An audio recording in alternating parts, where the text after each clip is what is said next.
안녕하십니까. 원영이정의 명리산책.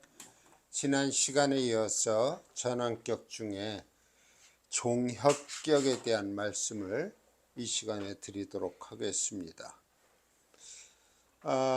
이제 5종류 중에서 곡지격, 염상격, 우리가 가세격을 살펴보았고요.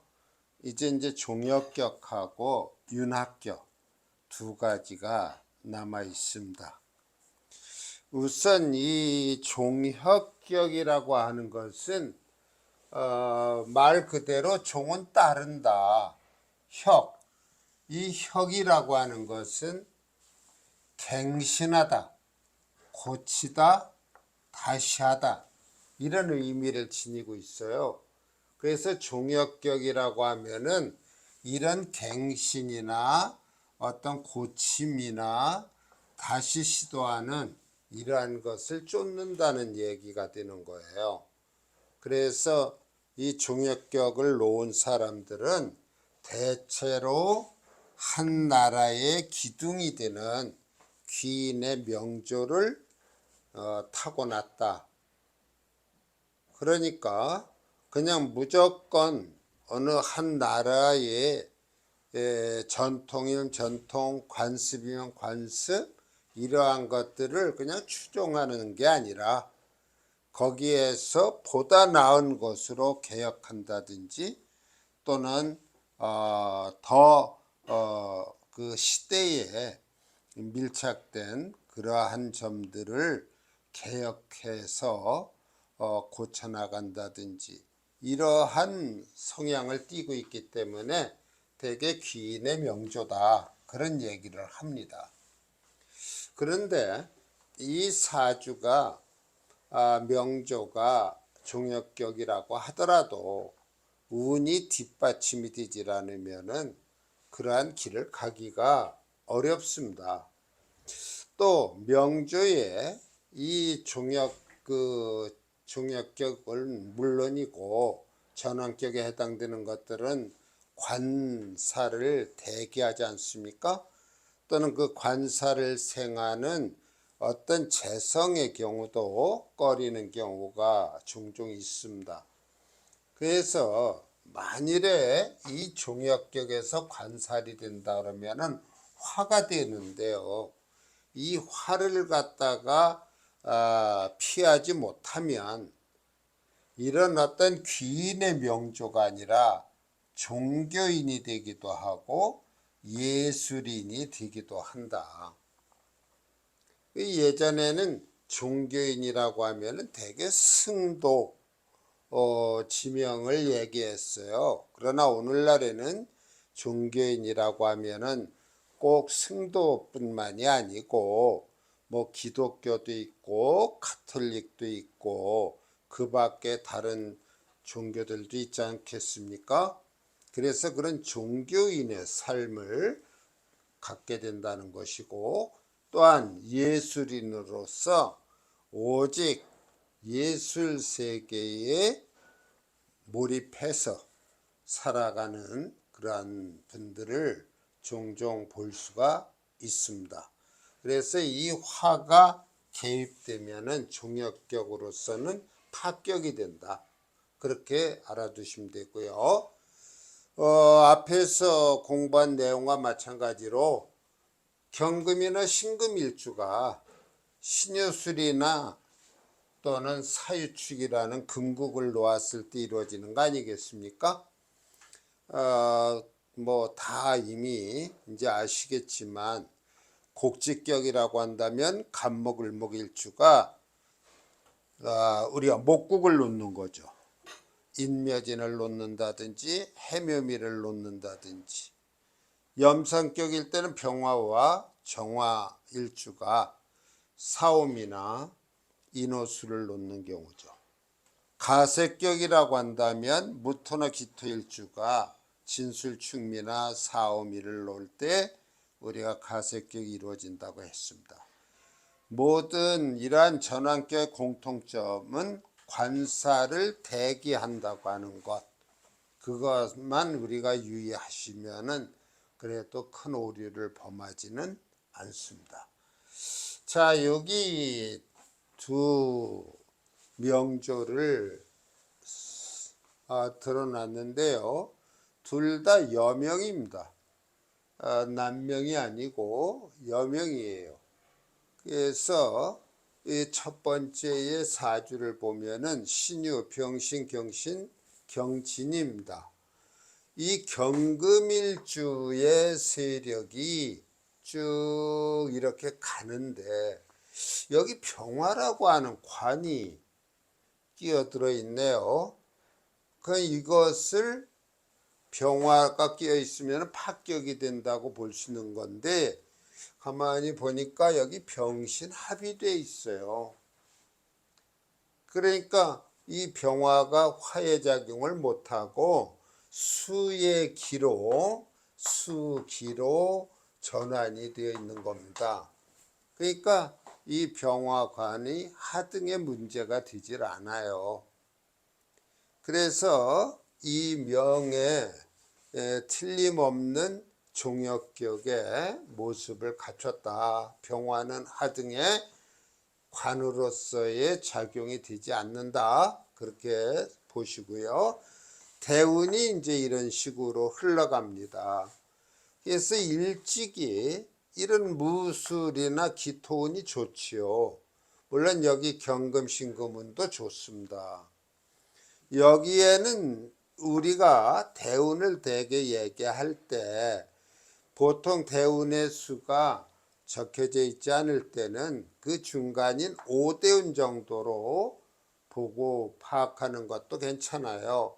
그러니까 5, 15, 25, 35, 45 이렇게 진행이 될 거 아닙니까? 그러면은 15세에서 25세 그러니까 한 30세까지는 자의에 의해서 공부를 하러 떠났다기보다는 집안의 환경이 여유가 있고 또 가리키고자 하는 그러한 윗분들의 뜻에 따라서 이때는 외국 유학을 다녀왔고요. 귀국해서 여기에 해자축 수운으로 흘러요. 그래서 모 대학의 교수로 활동을 했던 여성의 사주가 됩니다. 왜? 자신이 배운 것을 여기 수운에 풀어내는 것이죠. 그래서 풀어내서 그 유학을 다녀온 진가를 보였던 좋은 사주의 이해가 됩니다. 그 다음에 여기도 역시 곤명인데요. 정축의 기의의 경신의 을이에요. 근데 여기서 보면은 정화라고 하는 관이 있고요. 여기 을목이라고 하는 재가 있어요. 그래서 이 사주가 과연 종역격이 되겠는가 라는 의아심이 드는데요. 여기서 보니까 이 정화관은 기토라고 하는 정화의 식신을 생하게 됩니다. 화생토 이렇게. 그 다음에 이 기토는 일간 경금의 인수가 되어 있지 않습니까? 그러니까 여기 있는 정화는 이 경금을 관제할 수 있는 관의 작용을 못합니다. 다시 말해서 이 경금의 인수 역할을 더 강하게 만들어주는, 다시 말해서 관인 상생이 되는 그런 역할이 되기 때문에 이 관이 있다는 그 자체 종역격에 문제가 되지 않고요. 그 다음에 이 을이라고 하는 재도 을경합을 합니다. 을경합을 해서 일간과 합이 될 때는 합이 불화라고 했어요. 합은 되되 화가 되지 않는다. 그러나 묶여 있는 거예요. 을경합이 되면 금이 되지 않습니까? 화기는. 그러나 을경합으로 묶여 있어서 이 재 또한 독자적인 역할이 어렵습니다. 그래서 경금은 이와 같은 세력을 갖고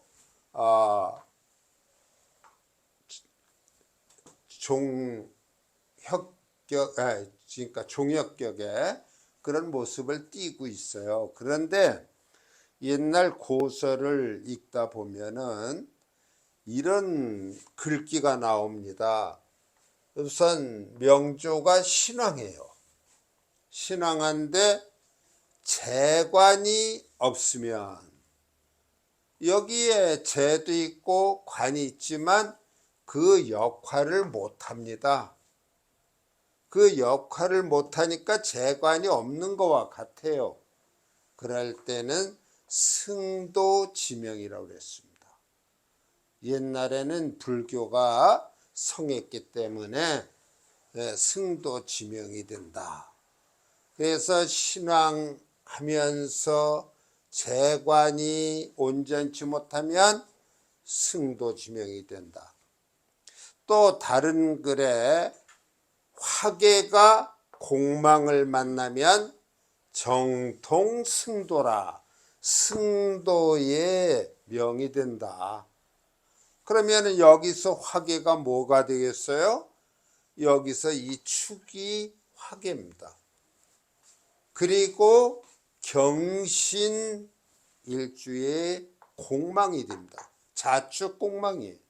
그래서 공망이 돼서 화계가 공망이 되었기 때문에 이 사주의 주인공은 여승이 되었다.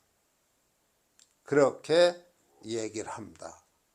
다시 한번 말씀드리지만 여기에 관이 있고 재가 있어요. 그러나 그게 제 역할을 못합니다. 그래서 이러한 옛글에 부합이 돼서 이 사주는 여승의 사주다. 그렇게 단정을 하고 있습니다.